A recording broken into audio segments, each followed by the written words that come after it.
Today, we're going to talk about student loan forgiveness, as I feel that every election or midterm cycle, you also have politicians talking about how they're going to give $10,000 or even wipe away all of student loans, but then nothing ever happens. So I'm going to give you some programs you can use right now to get some student loan forgiveness. And this is something that I've used to get $17,500 of my student loans forgiven. So stick around to see if you can do the same. For people new to the channel, my name is Jake and I'm a 30-something living in the summer USA with my wife and our dogs Archie and Harper. And I'm a full-time worker, a part-time personal finance dabbler, and a travel enthusiast. And in today's video, we'll be going around to Milwaukee, Wisconsin. If you're wondering why am I sitting in the backyard, that's because I had moved, and in a previous video I had talked about how I was paid over $90,000 to purchase a home, and then I used that money to buy a new home. Well, I'm in the new home and my office currently looks like this, so I needed some new places to film. Depending on where you look, the average American has $30,000 of student loan debt. People are now starting to feel the economic impact of those student loans as it's hindering them to purchase homes or new cars or even just living their life the way that they would want to. And as I mentioned earlier, the government is aware of this, and this is why they always bring up the pain points around election time of student loan forgiveness, because they see that it is an issue and maybe they want to get elected, but they can't actually push it through. So far, nothing has happened, and can you really trust the government to give loan forgiveness? So who knows, maybe they will. I wouldn't be counting on it, but that's why I wanted to share some programs with you now so you can take advantage of those opportunities. People helping people is powerful stuff. Something to be aware of on the front end is that if you're going to be asking for loan forgiveness from the government, you need to keep your loans within the government. You can't use government student loan forgiveness to pay off your private loans, or let's say that you refinance into something else. So if you want to have government loan forgiveness, you need to still have a government loan. But this is enough of all this. Let's begin to dive into the programs. Now we're in my kitchen, and we're going to talk about program number 1, which is the Public Service Loan Forgiveness. This program offers complete loan forgiveness to anyone that works in the public sector. This could be working at a non-for-profit, working in a school as a teacher, or even as a doctor working in a non-for-profit hospital. This type of loan forgiveness requires you to make 120 qualified payments, or basically 10 years, but the payments do not have to be consecutive. You must also be a full-time employee, and there is no cap on how much forgiveness you can get. Things to consider: that if you go this route, when you get your payoff, it does not count as income and you won't have to pay taxes on it. You may be able to reduce the amount you pay by reducing your income with maxing out your contributions to your 401k, your 403b, or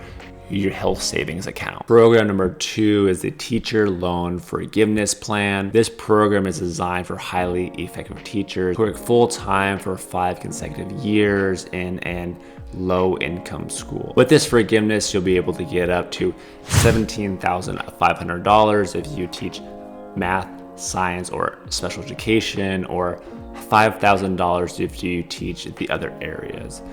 Things to consider: their definition of a teacher is a person who provides direct classroom teaching or classroom type teaching in a non-classroom setting. Special education teachers are considered teachers. If this is something that you're going to do, then you should make sure that you work in a Title I school. And if you go this route, this payoff does not count as your income, so you do not need to pay taxes on it. This is the program that I used to get my $17,500 for my student loan forgiveness. Sorry about that. I had to move because standing like that and bending over was making my back tired, and I'm sorry that I'm an old man. Program number 3 is income-based payment. This is the first of 4 income-based payments, which allows you to cap your loan payment at a percentage of your monthly income, typically capped at 10 to 15%. Your loans will be fully forgiven after 20 or 25 years, depending on your plan. To be eligible, your payment must be less than what you pay under the standard repayment with a 10-year repayment period. Things to consider: this may be best for someone with a lot of student loan debt and a lower paying income. Let's say you went to NYU and you got like an art degree and you're not making a lot of money, so maybe this is the right plan for you. Under the current tax law, this type of forgiveness will be taxed as income. Keep that in mind that you will have a larger tax bill later on. Program number 4 is income contingent repayment. This is the second option for income driven repayment, and also adjust your monthly payment based on your income. You'll either pay 20% of your discretionary income or what you'd pay on a fixed 12-year plan, whichever is less. This plan may not lower your payment as much as others. It is the only income-driven plan available to borrowers with Parent Plus loans. Things to consider: if you have a Parent Plus loan, you can apply for income contingent repayment, but you have to consolidate them first. You'll need to make 25 years of on-time payments, and then you'll get the rest of your loan paid off. Given the current tax law, this is also marked as income, so you will need to pay a larger tax bill. Program number 5 is the pay as you earn. This is the third option for the income driven plan, and it's pretty similar to income based repayment. The main difference is that you may be eligible for student loan forgiveness after a certain period of time. The pay as you earn program caps your monthly payment at 10% of your income. Once a borrower makes payments for 20 years, any remaining balance can be paid off. To be eligible, your payment must be less than what you pay under the standard repayment with a 10-year repayment period. Things to consider: as with income-based repayment, any forgiveness is marked as income and will be taxed. Program number 6 is the revised pay as you earn. This is the last income-driven repayment option and works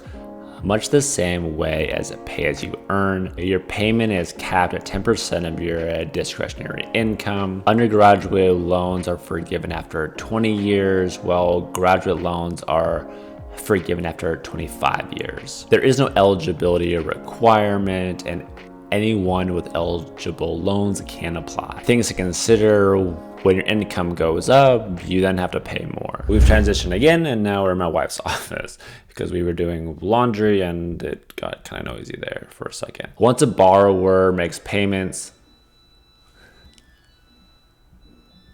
but program number 7 is student loan forgiveness for nurses. Nurses with student debt have a lot of options, as they can use the public service loan forgiveness, the Perkins loan cancellation, and the Nurse Corps loan repayment program, which pays up to 85% of qualified nurses' unpaid debt. There's the option of trying to join, or even some states offer their own programs. Program number 8 is the Obama student loan forgiveness. I'm just kidding. There is no Obama student loan forgiveness. Some companies use that to try to get you into the door to pay, but you should see that as a red flag and don't use those programs because they're not real. When enrolling in the federal programs, those programs are free and you shouldn't have to pay to be a part of them. So let's try scooting up a little bit to give you a whole new look once more. Program number 9 is student loan repayment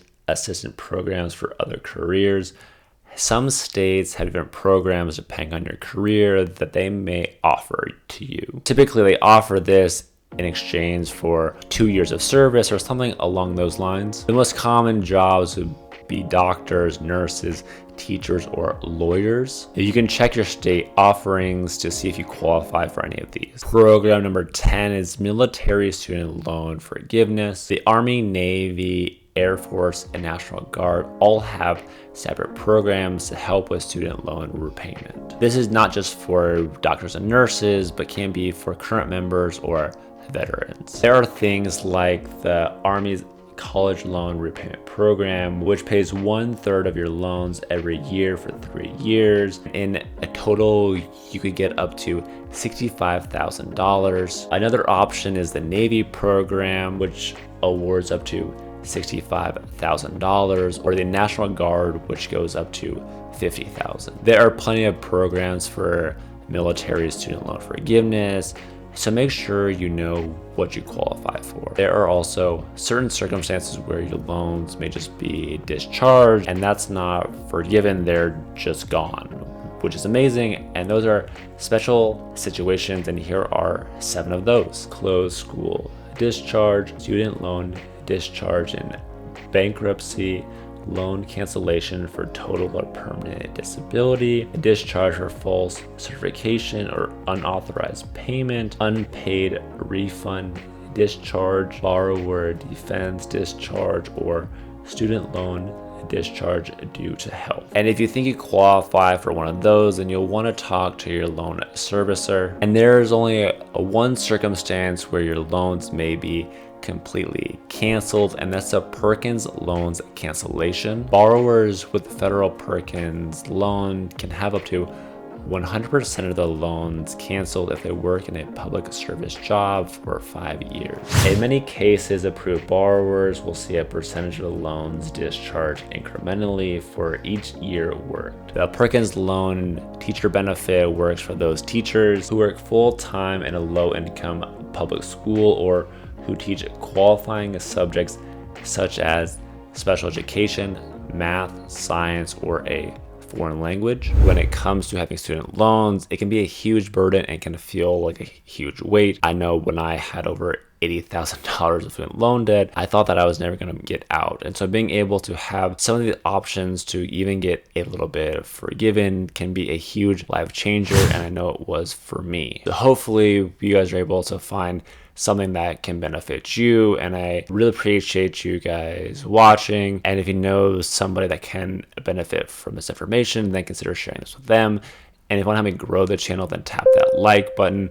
And if you want to be around for when I post my next video, do not forget to subscribe. But I will see you guys next time, and I hope by then I will have my office up and running.